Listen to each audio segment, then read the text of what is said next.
Good evening. Today is Friday, July 2, 2021, here in Davao City, Philippines. I am Ace Perez, and welcome to the Talking Heads, where we discuss current and relevant issues straight from news sources.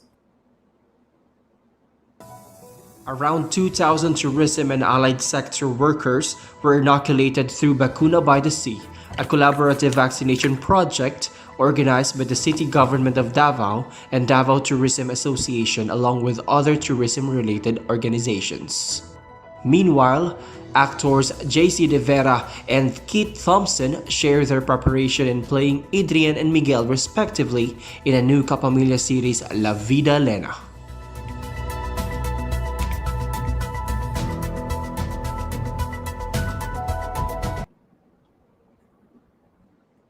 And to discuss the successful Bakuna by the beach of the city government of Davao and the Davao Tourism Association or DATA, we will be joined tonight live by its president-elect and EVP Cherry Faye Al-Ag. But for the meantime, let's welcome to the show the leading men in the TV series La Vida Lena, two of the most in-demand actors of today, JC De Vera and Keith Thompson. Mayang gabi, Keith and JC, and welcome to the Talking Heads. Hi, Ismail Gabi. Hello. Good afternoon, everyone. Thank you so much for taking time to be in the show, JC and Kit. But before we start our conversation, our discussion, maybe you want to greet your fans here in Davao and Mindanao. Greet them with i-greet niyo po sila for your show and for your updates sa career ninyo. Hi, guys. Yes, guys. Good afternoon. Go, Kit. Let's start with Kit. Go, Kit. Yeah, guys, I want to thank you guys for watching. Hope you guys tune in and enjoy your show. And mayong hapon sa inyong lahat. Maraming salamat in advance at sana suportahan nyo ang bago naming teleserye, ang La Vida Lena. And we are hoping for your support there. All right, I'm sure that the Davaoenyo and Mindanaoan fans will really support you guys especially dito sa La Vida Lena. Now, let me ask first JC. No, JC, how challenging was it to do soaps and projects? No, especially now in a pandemic. And what are your major adjustments in doing this? Well, first, during this pandemic, we have to go through lock tapings. Like, kung ano yung gawa namin dito for La Vida Lena, we were locked in for like 3 months. We stayed for 3 weeks. Then we rest for another 3 weeks. Tapos, ulitin namin yun for like 4 cycles.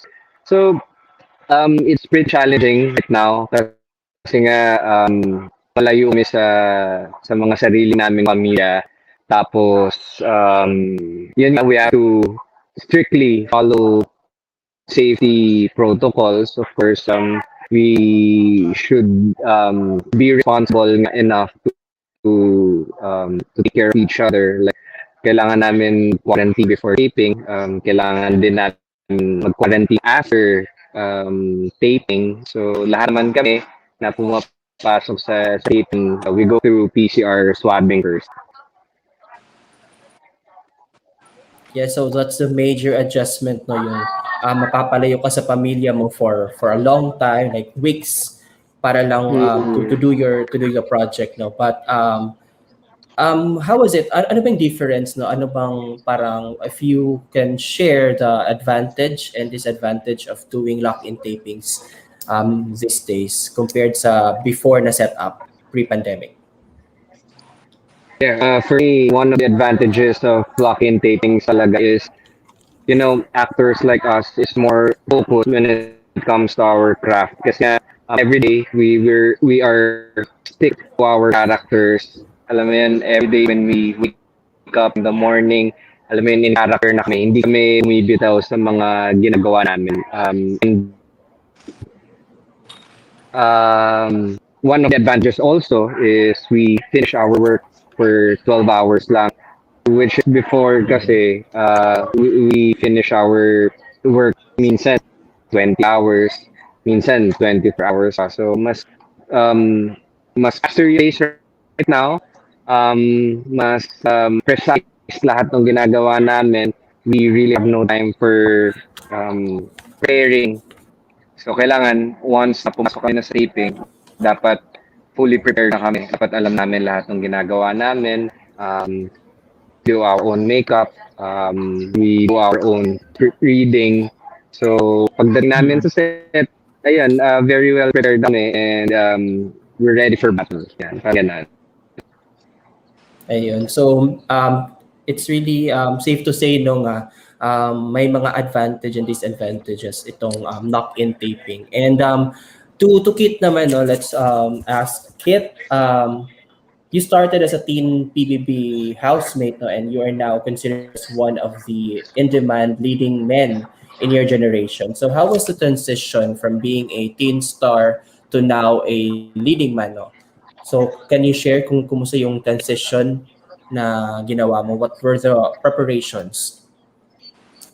Well, I would say yung transition from doing teen roles into like more mature roles, it requires more time, more focus. Kasi when playing teen roles, it's just all parang light lang, chummy, kind of like that. And of course, when you get older, diba, you start tackling on more serious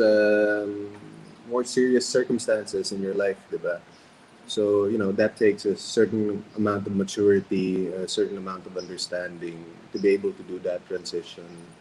And of course, like with the physical aspect also, kailangan rin baguhin.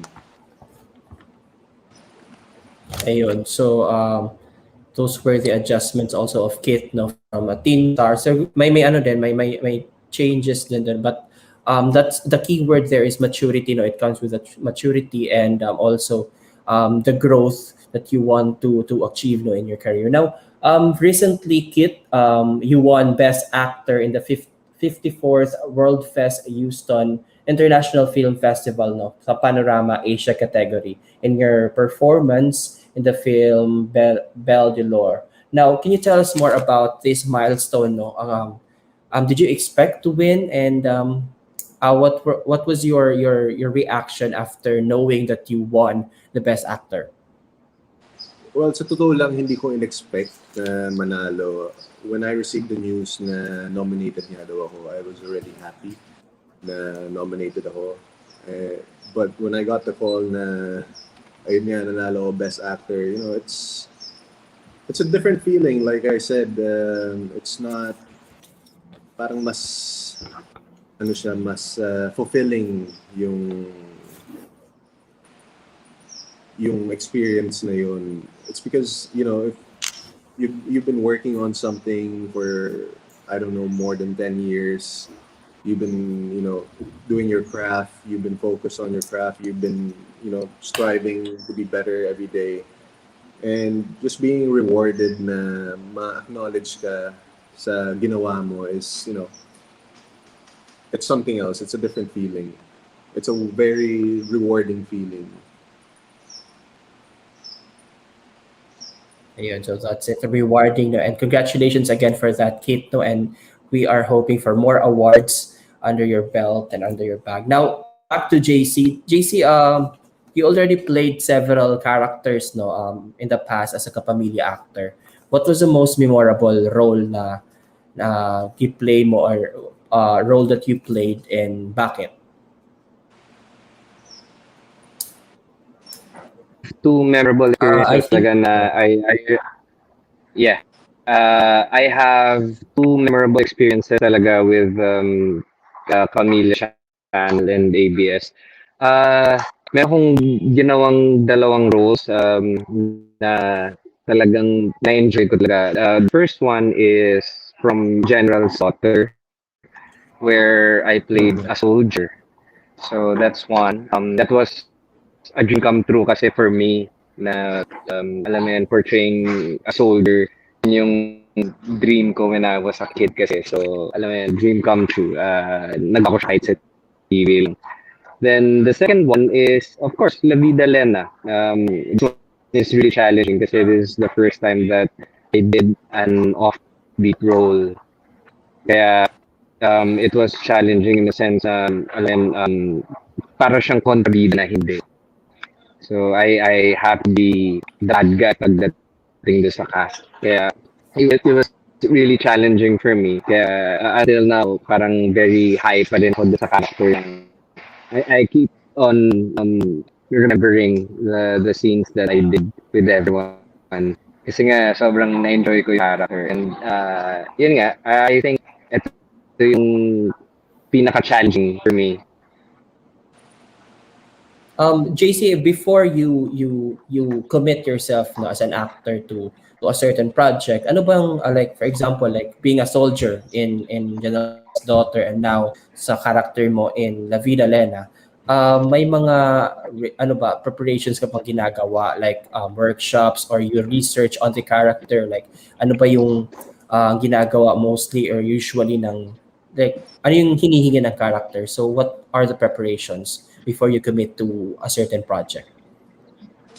Of course, I watch a lot of films. That's one of my preparations talaga. And ako kasi when I prepare for a character, dati kasi we go through workshops. Pero during this pandemic na nawalan ng opportunity to workshop. So we have to do our own research.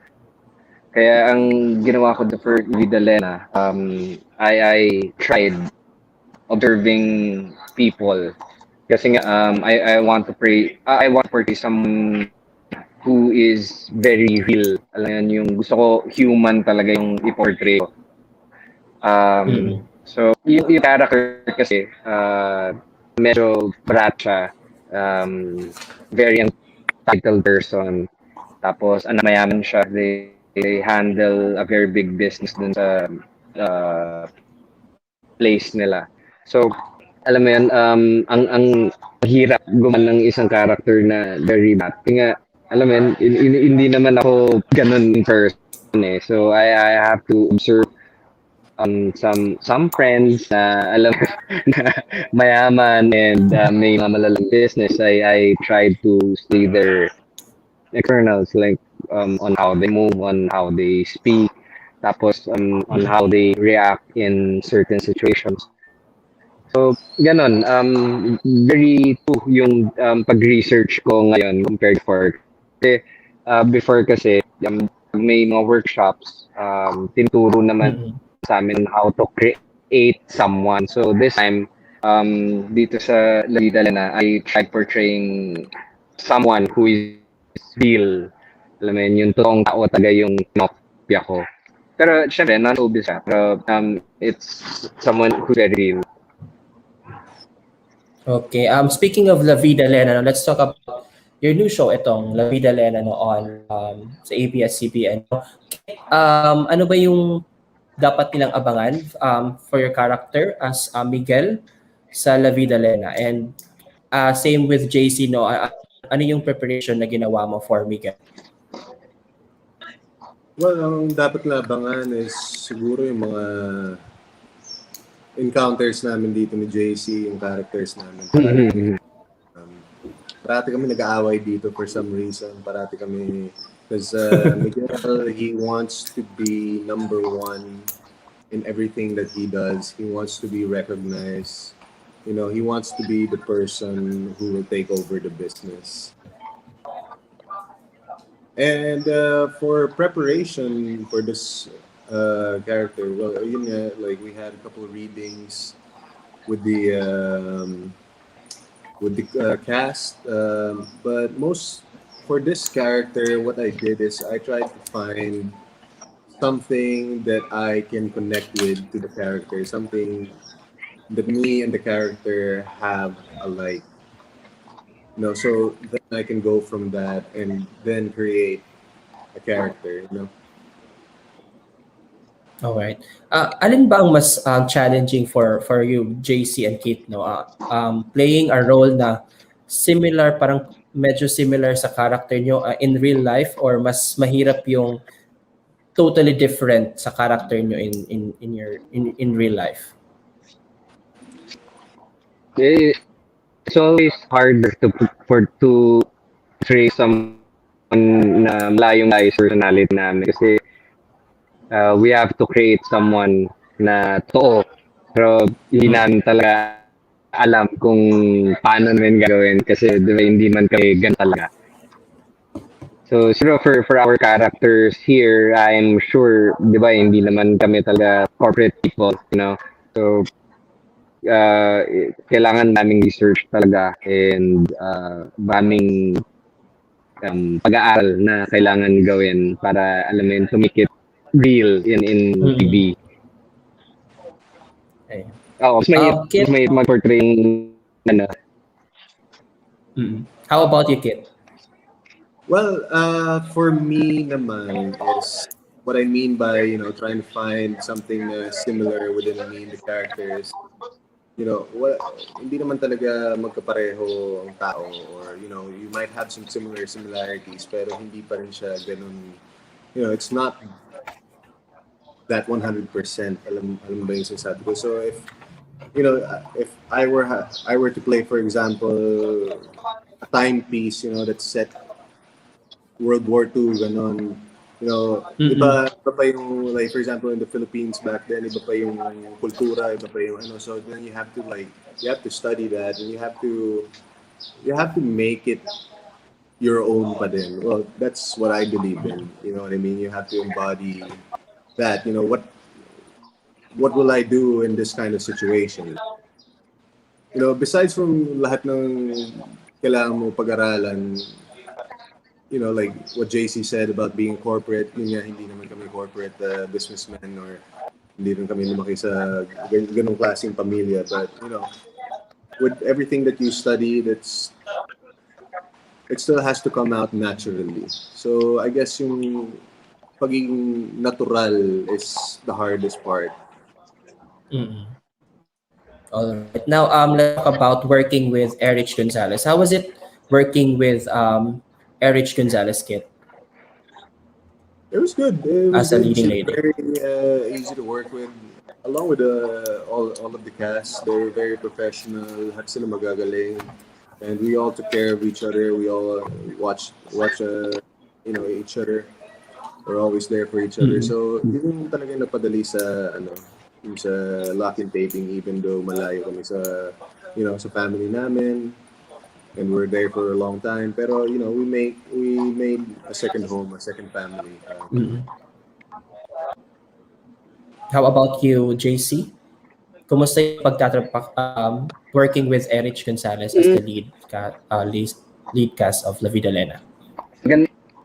Maganda talaga yung experience namin working with everyone, especially with Erich kasi siya kasi talaga yung bida eh. So she came prepared. She's ready for war. Kasi itong storyline namin, it's about karma eh, diba? It's about revenge and parang babalikan kami lahat Lena eh. So in fairness to Erich, she's really prepared for war. Alam niya kung ano yung pinapasok niya and it was wonderful working with very good actors din kasi syempre pinapagaan namin buhay ng isa't isa. Hindi kami nagkakaroon ng hard time dealing with each other. So yun yung advantage ng naka-lucky taping eh. Meron kayong time to bond with each other para alam mo yan, wala kang feeling of stage. Kasi normally before mag-art show, it's always part of the process na alam mo gumagawa kami ng chemistry with each other. This time around, yun pag lock in taping, magkakasama kami 24/7 every day. So mas napagaan namin yung buhay namin isa't isa kasi wala nang feeling up stage. The chemistry is ready na. Alam mo yun, ang gagawin na lang namin, papasok na lang kami sa lahat ng eksena, then wala, mag-work na lang kami. Everything was smooth. So working with Erich is a wonderful experience. So this is my third or fourth project now with her. She's still the same, very professional and always ready.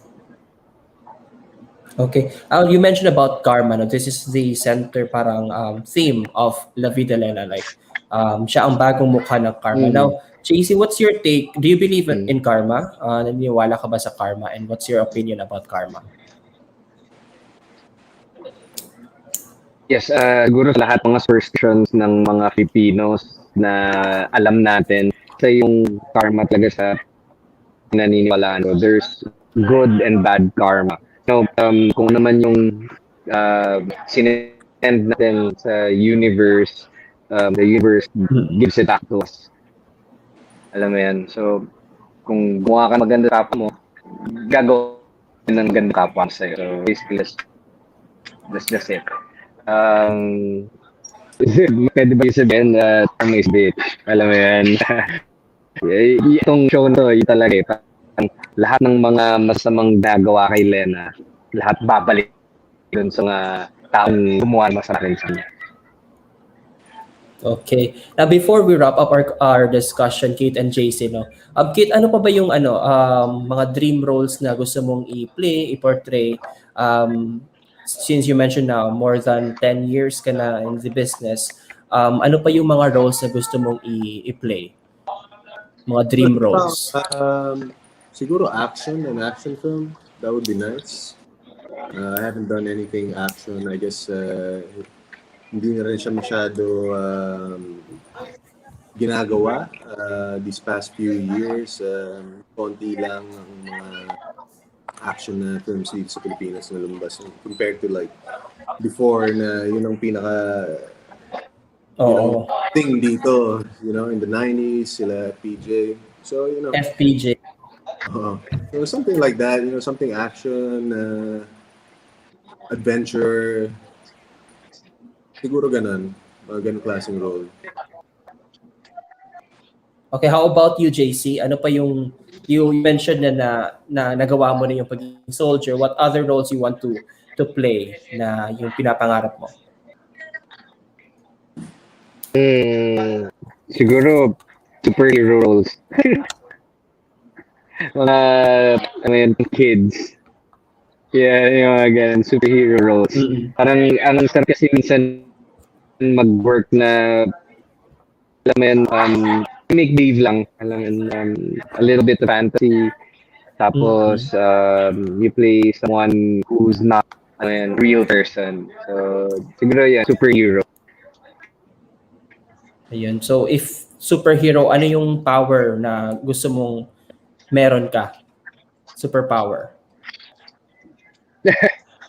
Siguro super strength and flying. And yun yung mga mahirap kasing gawin eh. And para sa Philippine movie industry, parang isa yun sa mga challenges lagi yung kung paano mag-create ng isang superhero. So, sana one of these days magawa ng Pilipinas yan. Ayun. So we're praying and hoping for the both of you to do that in the future. Now, this is your time to plug La Vida Lena. So ano bang dapat nilang abangan tonight at 10 p.m. ang time slot. So kindly invite our viewers to watch La Vida Lena, and how can they watch La Vida Lena? Yes, guys. Again, would like to invite everyone to please watch Vida Lena. Weeknights yan, 10 p.m. at Kapamilya Channel, A2 TV5 and online platforms. Isang napakagandang series to. Pag nasimulan nyo, I'm sure mo kayo till the end. A lot of good lines, yung mga bangyan, mga A-class acting ang makikita nila dito from every actor na mapanood nila dito sa La Vida Lena. So, there's something to watch out. So, there. Again, maraming salamat for your support and continue support us. Thank you. Yes, again guys, La Vida Lena, 10 p.m. weeknights, nasa Kapamilya Channel, A to Z at TV5 and online platforms din. And yes, you guys can watch it para makaramdam kayo maraming emosyon, inis, tuwa, pwede rin kayo maiyak, pwede rin kayo magalit. Marami dahil napakagaling ng cast, napakagaling ng mga direktor dito. At syempre yung bida, si Erich, super galing. So guys, please watch out. All right, thank you, Kit and JC. More power to especially sa Vida Lena. And again, that's Thank you. JC De Vera and Kit Thompson. Mayang Thank gabi sa you. inyo and more power. Mayang gabi. Okay, so now on the next part of our program, before we welcome Cherry Faye Al-Ag to discuss about Bakuna by the Sea, let's watch this video.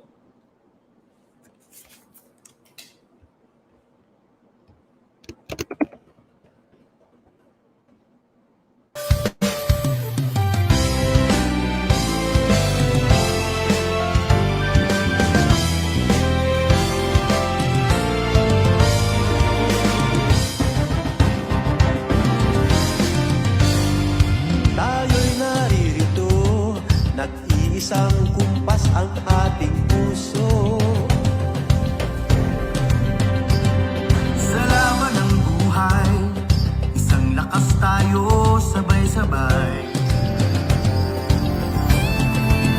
Kahit na anong hadlang, basta tayo ay magtutulungan, itaguyod ang pag-ibig sa mundo.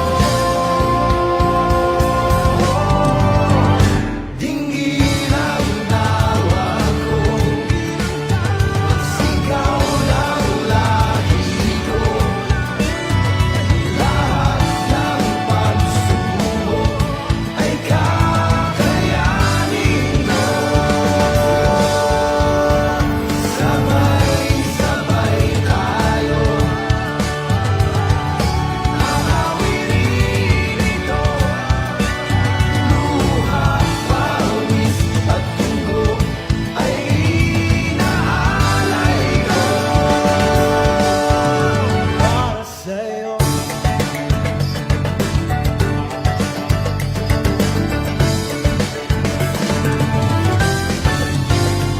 Tayo'y naririto, magtutulungan tayo't hindi susuko.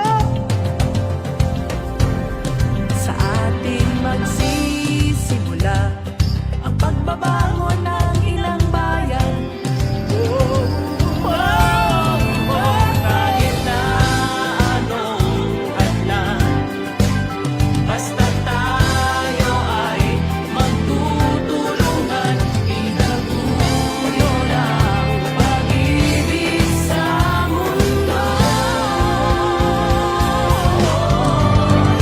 Dinggin ang tawag ko, sigaw ng lahi ko, lahat ng pagsubok ay kakayanin ko. Sabay-sabay tayo, nakawin ito, luha, pawis at dugo ay inaalay ko para sa'yo. Lalaban, mga bayani ng bayan, isang lakas sa maramihan, taos puso sa inyong maninilihan, ipagdasan niyo po kami, bawat sandali na lumilipas ang libahan, kahit na nadadapa lakas loob pa rin lalaban, kahit na nasusugat at kahit na napapaligan, babangon tayo at itutuloy ang laban. Kapalay ang bahay, laban mo, kalusugan, tinaguyod mo, sigaw na lahi, tugunan mo, para sa inang bayan ko, bayanin na maway nyo, kailan may hindi susuko, ang lahat ay gagawin nyo, pagpadanin makaplang ito ay bitiin sa bayan natin, inaalay sa lakas tayong babangon ng sabay-sabay.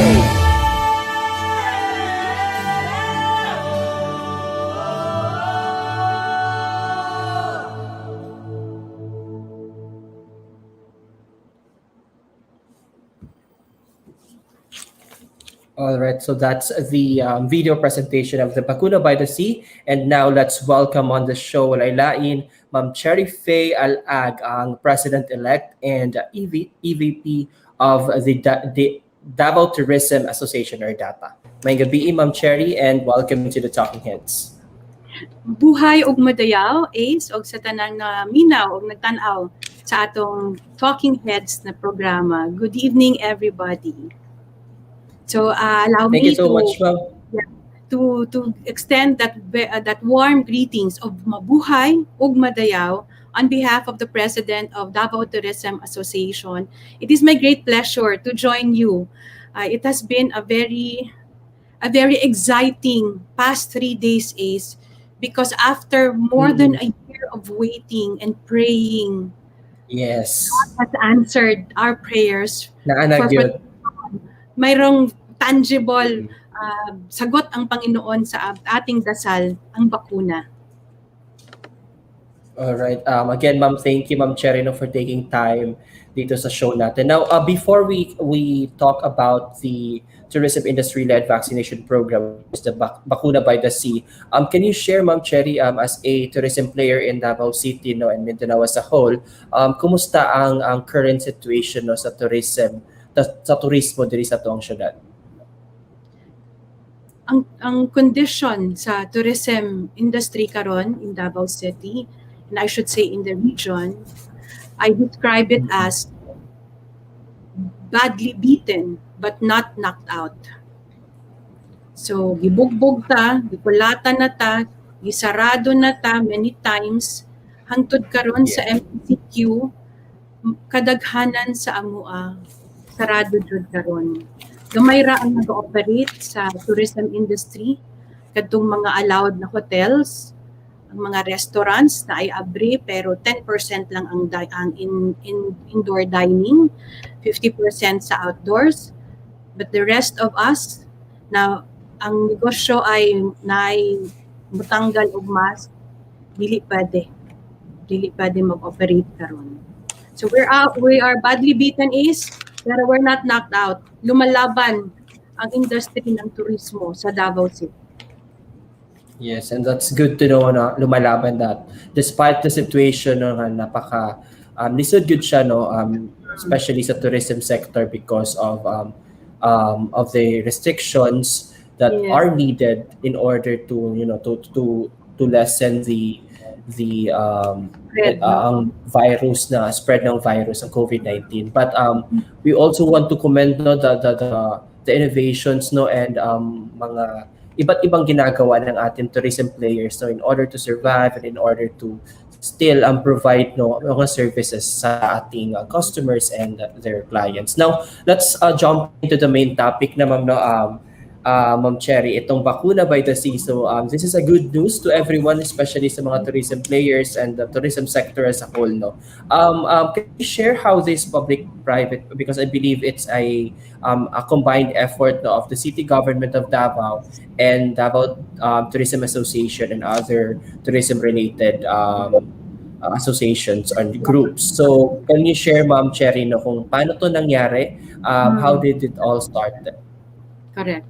So, June 3, nagpatawag og special meeting ang Tourism Council of Davao City or TCDC as you would call it, which is a council that is represented by the city government of Davao led by Mayor Sara and the private sector.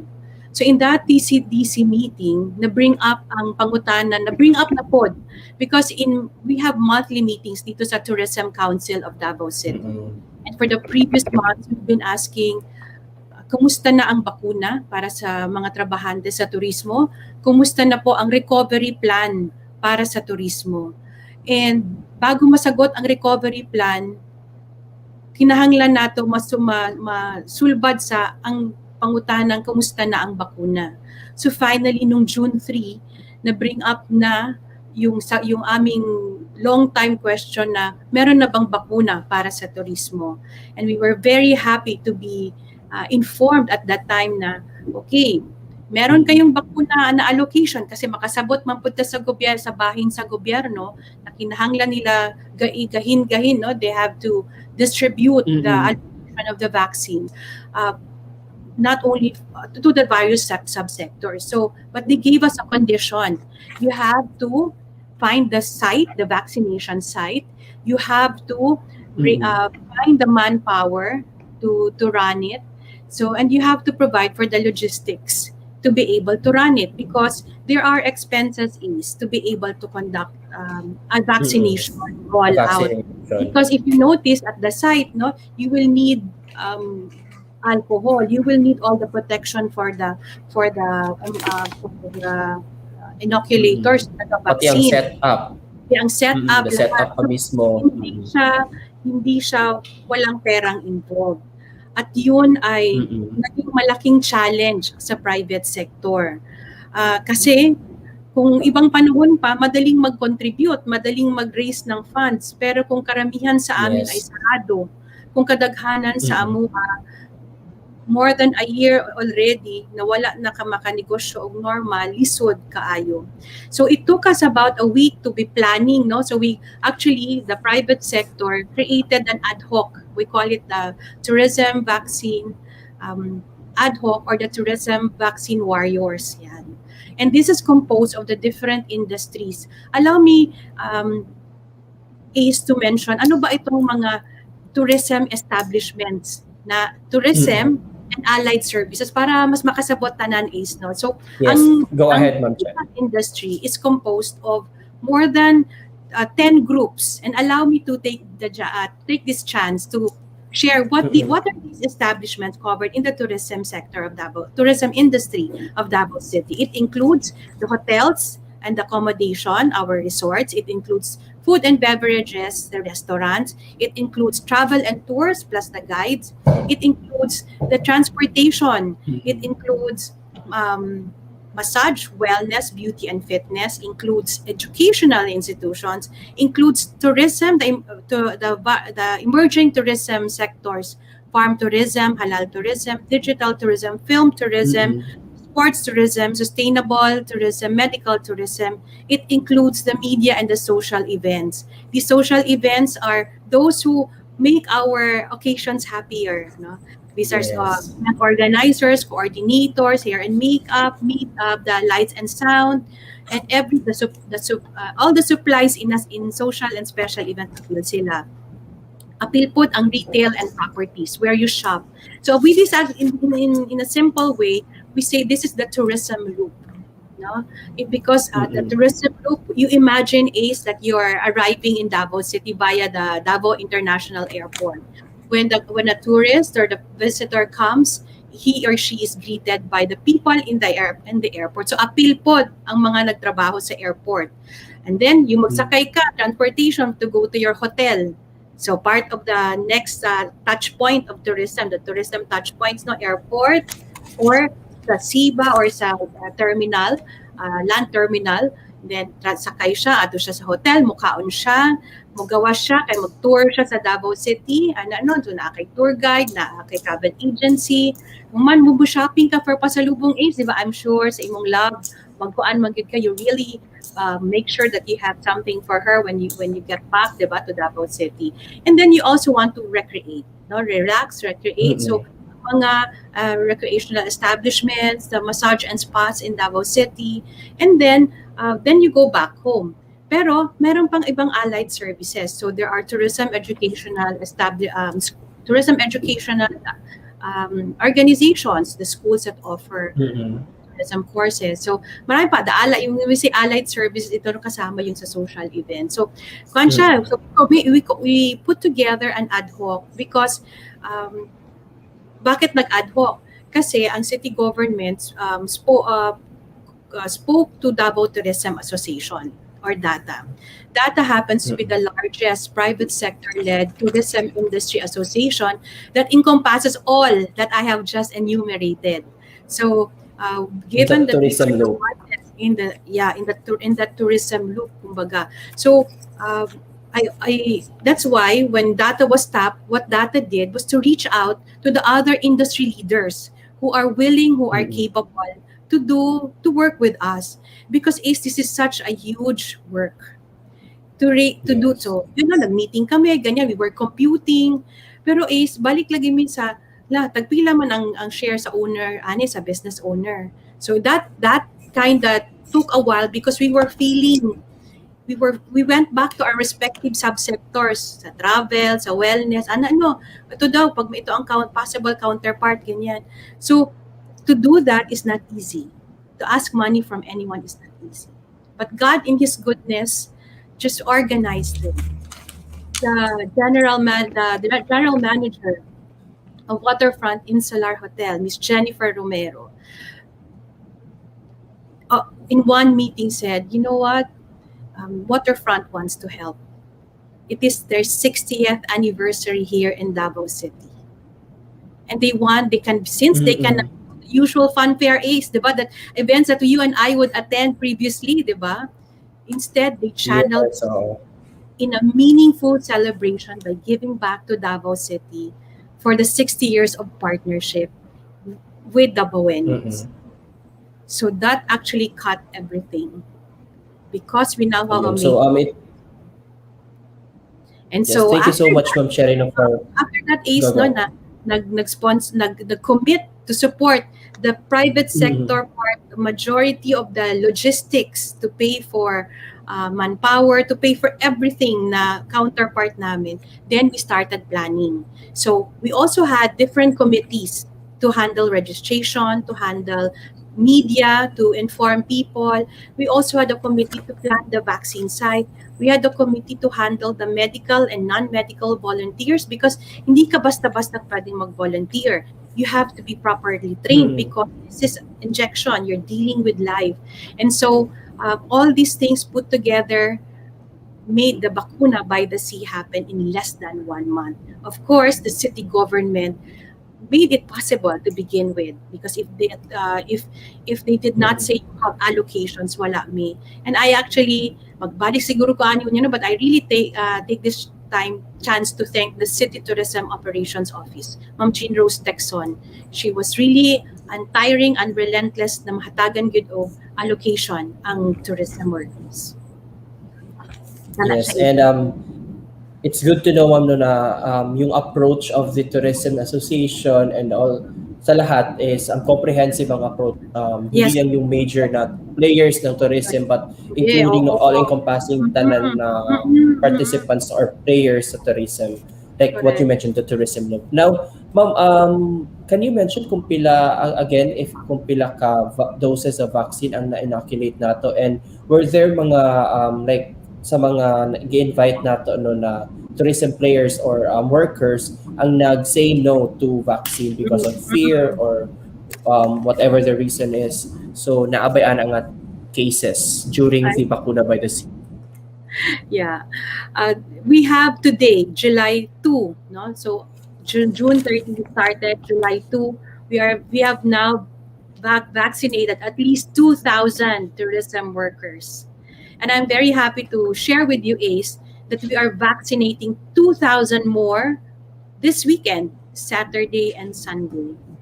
And we will just take a break on Monday and Tuesday. We will vaccinate 5,000 more from July 7 to July 11, Wednesday to Sunday.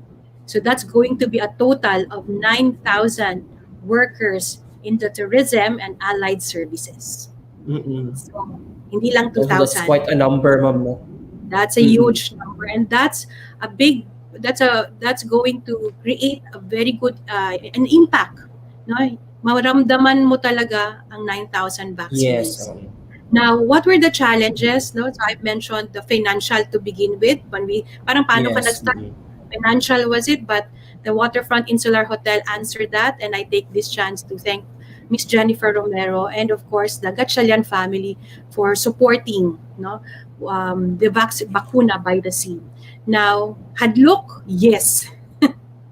Registered na sila. Parang may chance na. Hadlok sila, mo back out. So, naana sila sa site, kulbuhan sila, pero naay gamay, pero very negligible kayo. Kadaghanan gid mo sulod. Yapan ba kasi dili ba ya normal ng bakunahan ka no na dako na ka. But majority was excited. They came to the vaccine site na alam mo yon, naay smile, naay twinkle in their eyes na lahi because I know we were all waiting for the vaccine to arrive. Yeah. Nakita silang hope, no, ma'am? Yes. Cherry, despite that situation. Yes. Now, Ma'am Che, go ahead, Ma'am Che. This is really the start, Ace. This is really one big leap to restarting the tourism industry. Yes, and we hope no na we can achieve na itong herd immunity na at least 1.2 million sa Davao City ang Mhm. bakunahan na. And of course sa Pilipinas so Yes. that we can slowly go back to normal no, and power our economy again. Now, we have here our reporter, Ma'am Che. Now, he has questions for you about still with the Bakuna by the Sea. So let's welcome our reporter, Ralph Yemit. Ralph, do you have a question for Ma'am Cherry? Good Hi, morning, ma'am. Good Al. good evening. Good Hello, good evening. evening. You mentioned kagani had the assessments of the Davao Tourism Mhm. Association on the current state of the pandemic. May Mhm. we know yung state ng ating tourism nung nag-MECQ tayo and na-extend siya until July 15 eh. Mm. Kabalo ka, Ralph. Before the first MECQ, we were already experiencing uh, improvements. People were already Mhm. going out. In short, Yes. sales increased. We were going out, but still, observing the safety protocol. So when MECQ happened, it was already it all of a sudden brought us back to parang what happened in 2020. Knockout na bugbog na pod gikulatan na pod kay we have not recovered from 2020. But the GCQ gave us hope that we can start recovering. We can now start hiring more of our people. Makahatag na tagtrabaho. Kasi pag naikwarta ang mga tao, mo gasto manggid, mabalik po sa ekonomiya sa Davao City. When MECQ happened, we understand that people are really um, advised to stay home. Don't go outside kung wala kay trabaho. Hindi ka maglaag, not this time. But people have to work. People have to go out because families are hungry. So that's why we support the call of the government. Go out to work. Don't go out of your house kung wala man pud kay tuyo lang. Para dili na mo daghan ang spreader ba. Pero kabalo mo, Ralph and Ace, when properly done, your health safety protocol are done properly, work can be done. And now that we have the vaccine, it can really be done. So I'm really hoping our city government will reconsider the quarantine status in Davao City. Maybe they can just isolate certain either sectors or industries that may be sources of the cases, because a good number of the other industries and sectors in Davao City have been very compliant. Madali lang mutuo sa unsang ingon sa gobyerno. Although dili pud ta mo ingon na walay labad sa ulo. Naapoy ubay-ubay labad gid mo mapadlong jud no. Pero I would want to believe the business sectors have been very majority are responsibly operating. Okay, ngano. Dili pud sila gustong masakit sila. The workers, especially like many of the workers na pamilyado, dili po sila gusto masakit kay naa sila anak, naa sila mga mama o papa Yes. uban sa balay. So karon na MECQ, paag yun, ako personally na problema ko sa akong renta sa sa building kung asa among opisina, among spa. Kay nag-negotiate pa mi karon kay lisod pud ba wala pa gani mi kabawi sa ama kung mamong giutang last year karon na pod walay income, pabayron ka gihapon og renta. So, nag-negotiate pa mi. If there are landowner, building owners who are listening, we understand that you also have your own bills and you also have your own account of payables. But we request and appeal to you once again to stretch with us so that we don't fully close.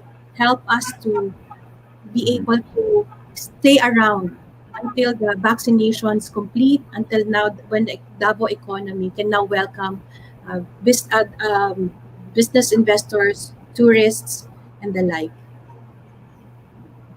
Ma'am, do we have ma'am, like do you have the assessment kung anong mga establishments yung parang medyo kumikita nung nagka-GCQ na tayo and anong mga establishments ang medyo hindi masyadong ganun kalakas yung parang kita nila? I understand mga hotels are during GCQ medyo patok yun sa mga turista, especially parang nagkakaroon ng parang nagkakababaan ng presyo. Ano po mga meron po ba kayong mga kung anong mga establishments yung hindi masyado kumikita ng the latter part of the pandemic? Ang hotels nung nag-GCQ, kahit GCQ, we're only operating 20% of their usual. There are hotels in Davao City that have actually closed. And it is this, big hotels that have remained. But I know they too have suffered a lot of losses. So that's why we know one of Davao's beloved hotel, the one in the downtown area, is closed. Diba? Closed siya kay dili na gid makaya. So we can just imagine the other smaller size hotels are either if they're not closed, they're all open but barely making the yung cut sa ilang operations. Now the restaurants, nagka-glimmer of hope sila kay nagkatuon man ta og delivery. Pwede di delivery so naay uban na naka-shift. Pero katong uban na wala na naka-shift sa online booking, sa delivery, sarado jud sila. Pero ang uban, sarado man ang ilang restaurant pero nakapadayon sila sa delivery na kuan. Kaya may uban naagi apoy pwesto pero nag-deliver na apoy uban na sarado jud kay dako isa sa mga pinakadako na gastos ang renta. Ang naman ang massage sa massage and spa 5% na siguro may 10% among kita before COVID. Kadaghanan sa amuang nabili na lang karon before MECQ mga nasa 20% na lang. But 80% have closed already. Kung naamay nikita siguro o nag-improve ang ilang performance kanitong mga nasa health and sanitation. Kay karon ang mga tao mangita og more ways to really make sure limpyo og safe ang ilahang area. Alcohol kana mga wellness na balay ana siya. So naka-adapt yun sila, ma'am. Pero katong mga resorts so naka-adapt somehow. Ang mga ingana na negosyo pat kadaghanan sa tourism ang eskwelahan padayon pod kay naka-online sila ana. Pero ang travel and tours, ang tour guiding, ang airline so kana ang isod sitwasyon karon Ralph. Okay, so go. So you have one more question, Ralph. Okay. Ma'am, isingit ko na lang ni ma'am. One month ago na lang we will be celebrating the Kadayawan month. Na-mention ni Ma'am Jean Rose won't be having the so-called hybrid na merong visit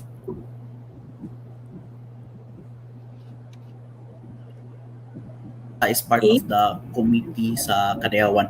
What can we expect po for this year? Kadayawan celebration. Ralph, can you say that sa isang interview ni Ma'am Jean Rose? Okay. Sabi ni Ma'am Jean Rose na we won't be having yung so-called hybrid na bali, dalawa siya parang physical and parang online na mga activities. What can we expect this year, ma'am, considering na isa kayo sa parang committee sa mag-organize ng Kadayawan? Right now, I have not much comment about the Kadayawan for the meantime because we're really focused first on vaccinating the tourism workers. So maybe the planning of involvement may happen after the next 2 weeks, no? Because we are really bent kasi hindi kami makarecover, ang industry ay hindi makarecover. Business investors, the tourists will not come to Davao if they know na hindi pa vaccinated ang mga tao.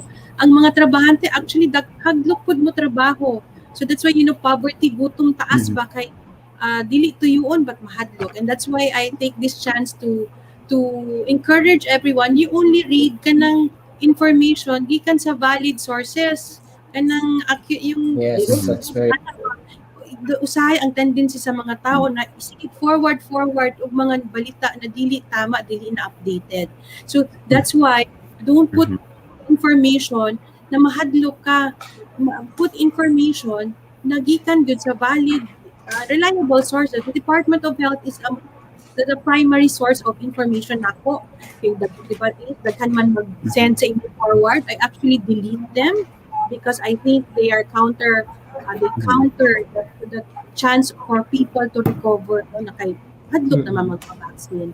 And we also want our people to be vaccinated, Ralph and Ace, and that's why so far in the next 2 weeks we're seeing our efforts in Davao Tourism Association as focusing on getting all the subsectors in the tourism industry vaccinated, because Davao City back in 2020 should have been the host of the MICE convention in the Philippines. Yes. Ganito mga incentive meetings, incentives, conventions, diba? And that's a lot of people coming to Davao City. And you can just imagine the work too that can be provided because we will be MICE convention host. So karon, we're getting everybody from the airport, the different touch points of tourism vaccinated so people feel protected to work and our guests and visitors feel confident to coming to Davao because the people who handle our meet are vaccinated on top of the health and safety protocol. Optimistic so sa ma'am na that's- bago ng vaccine rollout, ma'am, is that ma-okay na we will have our MICE events and mga festivals. Did you say na kapag na-vaccinate na tayo, ano yan, Ram? Yes. Are we confident na parang we will go back, ma-revive na yung mga MICE events natin, mga festivals? Yes.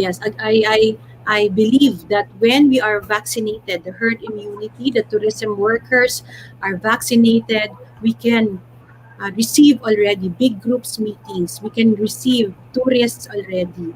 In fact, kahit na hindi pa nga tayo vaccinated, the local tourists are already coming in. Naundang lang kay nalock ang atong mga borders, di ba? So, samot na vaccinated pa jud ta. Because, again, I go back to this. If things are properly done, it can be done. Business can resume. People just have to be very cautious, very conscientious about observing the health and safety protocol and now get that vaccine so that we can really confidently go back to work, serve. Kabalo ka ang mga tao sa turismo, no? Pare, ang among gift is service. Ang among gift, pag makaserve mi, makapalipay mi taong, that's a huge satisfaction for us. So it's been painful the past more than 1 year na naundang niya. Now, natili mi ka-serve, di ba, kanya-kanyang calling man ta, no? But I would want to believe those in the tourism sector are those people whose one source of fulfillment in life is service. All right, so that's Ralph Yemit, our reporter here in San Davao. Thank you, Ralph. Pleasure to meet you, Ralph. Thank you, ma'am. And yes, Ma'am Che, no, I also believe na and I hope that more and more people na ang magpa-vaccinate and magpa-vaccine, and sometimes we uban no mamili og vaccine, so let's put in our minds no na the best vaccine is the vaccine that is available. Correct. All right. So now what's your take, ma'am, on vaccination passport? Do you think that this is viable here in for the tourism industry, itong vaccination passport na scheme?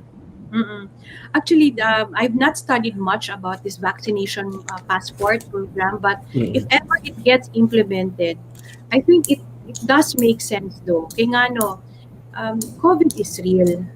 Daghan na kaayong namatay sa COVID. And dati COVID was just a word. And COVID was just parang ang layo nila. Karon, Yes. people die of COVID. These people we know, people we are close to. And this is something that people should not take lightly. So, kabalo ko hadlok ang mga tao magpabakuna, pero asa ka mas hadlok, mabakunahan ka o magkasakit ka na pwede pa jud kang mamatay. Tapos apektado pa ang imong pamilya. So maong you wait out ba asa ka mas hadlok. I also respect the beliefs of certain people, of other people, but I also want to believe our government will not implement a program that will cause harm on its people. It will only do programs to protect and help its people. So that's why we ask ourselves, nga nang mahadlok man ko magpa-vaccine, asa ko mas hadlok? Magpabakuna o kanang masakit ko na pwede kong mamatay? I am actually, there's a relief na like earlier, an hour ago is na ako'y nabasahan sa amiga na ako na COVID di siya. Pero naka one dose na siya. And ingon siya, she credits na her first dose na wa siya nagrapihan. It's not a hearsay. I don't know. I can have not validated it with her. But if it can give you that added protection na ang imong kinabuhi maprotektahan nimo, magpabakuna na ta. So tomorrow is na ay 2,000 na vaccines available for the tourism workers. Pero is kanipod dili sa vaccination site at the Waterfront Insular Hotel is not a walk-in vaccine site. Why? Yes. Because they have to pre-register for. They have to pre-register at the Google link or registration form naghihimo sa City Health Office for the tourism workers. Why no walk-in? Because ang mga kumpanya naka-pre-register ang mga trabahante. Pre-register kay nagadagan pa man ang negosyo no, so nakabahin-bahin, naka-schedule po na siya.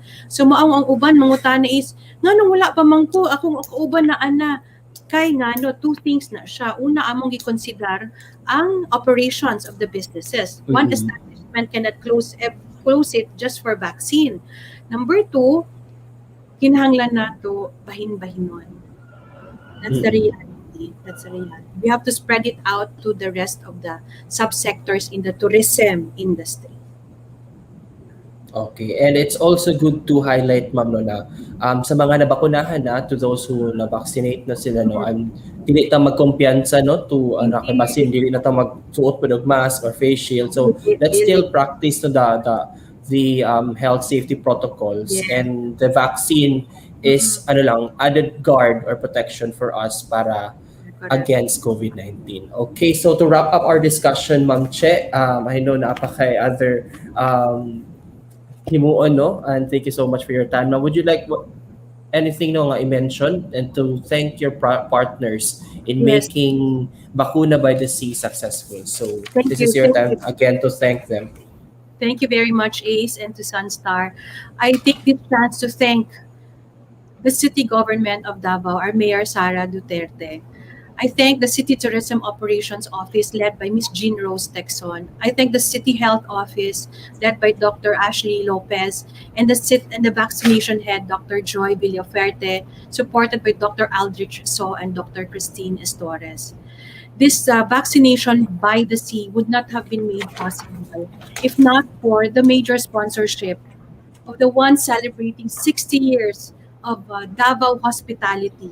Ato gid ni sila 60 years old na, the Waterfront Insular Hotel Davao. Yes. Other industries are finding a lot of challenges to mount their vaccination for their sector. Waterfront Insular Hotel Davao solved that for the private sector for the private sector counterpart ng tourism workers. I guess people can argue, but the best bakuna in the Philippines is here in Davao City, and it's not just and we say it because we are already, alam mo yun, is every person who leaves the vaccine site leaves with a smile because I know in their hearts hope is there. And so today we just finished 2,000. We're doing 2,000 more this weekend and 5,000 more by the end of next week. By next week. Yeah, and Davao Tourism Association, despite it being the largest, biggest private sector-led tourism industry, would not have been able to do it if not for the other industry leaders who have helped and the other associations. So now I take this chance to thank the different associations and partners who have been with us since the planning and until now. In no particular order, I thank the following: the Davao Wellness and Spa Association, or DavWell, the Restaurant Owners Association of Davao City, or Resto DC, Davao Tour Operators, Davao Travel Agencies Association, or DTAA, the MICE Convention Group, MICE Davao, the HRSMA, Hotel and Resorts Sales and Marketing Association, the TEDC, Tourism Education Association of Davao City, the TSPADI, the Tourism Security Personnel of Davao City, Guide Davao.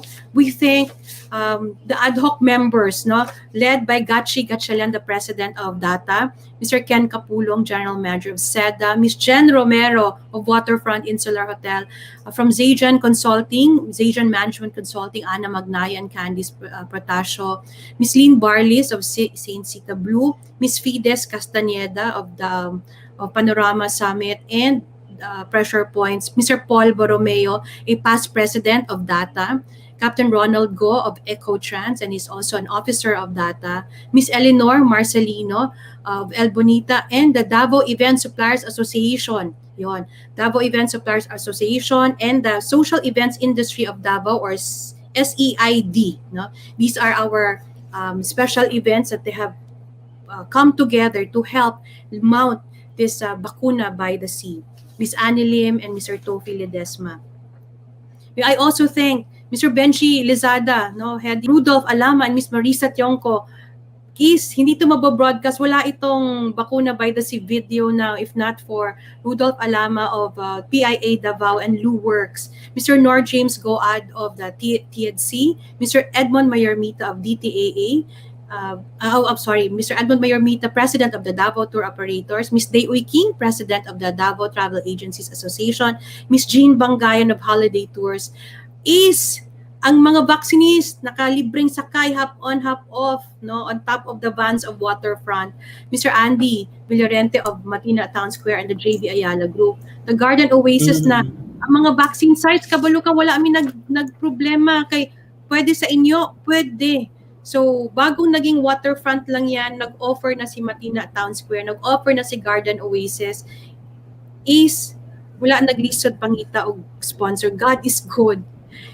God is He provided people, associations, and companies. And there's more actually na nag-support pa karon. I see this Bakuna by the Sea as Dabaweños for Dabaweños. Dabaweños helping fellow Dabaweños. And so I hope you're also vaccinated already. Okay, magkita-kita Yes ba? po, yes po. Very good. The first dose, ma'am. Very good, very good. Like, I also had my first dose already. And, sir, Okay. naapagay ko ipasalamatan, sir. Kinamiss Go na ahead, ako. Ma'am Che. Of course, kung merong City Tourism Operations Office, DOT, the Department of Tourism, Yes. has always been, supporting the tourism industry, the tourism workers. I thank especially the Regional Director, RD Tanya Tan. RD, daghang salamat. You and Ma'am Jean Rose Texon of City Tourism Office have been the angels to why, all these things are happening right now. So private sector is just more than happy to put forward our counterpart. Para sa Dabaweño, by Dabaweños. All right. So again, ang Bakuna by the Sea really is an example, no, of like a teamwork, no, and coming together of all tourism players, no, to reach one common goal, which is ang pagbakuna sa tourism workers. Again, thank you so much for your time, Ma'am Cherry. No, that's Ma'am Cherry Faye Al-Ag, the EVP and President-elect of the Davao Tourism Association, or DATA. Maayong gabi, ma'am, and keep safe. See you around.